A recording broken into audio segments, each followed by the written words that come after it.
नमस्कार आज्ञा जोहार मुई एसके सुभाष आपण देखुछन एसके ब्लॉग। आज वीडियो रे मुई आपन को जनामी जे बुला बड़ डाक्तरखाना के जदि जाइछ आ रक्त टेस्ट करवा लगे डॉक्टर कही के न करावे केनता कर करावे तो किनु देखुन प्रथम वीडियो रे क्लिप अछि सेथिरे आपन को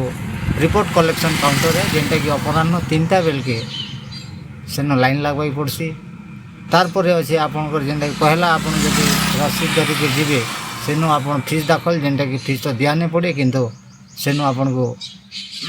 किछिटा शिशिरी डबा देवे जेनटा कि आपन नहीं तार नेक्स्ट जेन क्लिप अच्छे जेन काउंटर सेनु रक्त संग्रह और ब्लड सैंपल कलेक्शन करवा ले सेनु लाइन लगे पड़सी। तो यहाँ 3टा काउंटर के आपन को जीवाई पड़सी। पहला सैंपल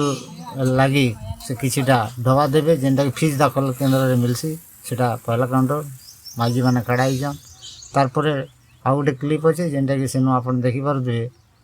रक्त कलेक्शन काउंटर तारपरे आपन जाइकरी से अपराह्न 3टा बेल के ही रिपोर्ट मिलसी से दिनटा इटा आउटडोर पेशेंट मानकर सेनु आपन लाइन लगवाई पड़सी। तो यहाँ आज वीडियो है मोर वीडियो जदि आपन मान को भल लागला तेबे निश्चय लाइक करेंगे और चैनल के सब्सक्राइब करूँ और शेयर तो अपन मन समस्त सांग मान को करूँ। Thank you.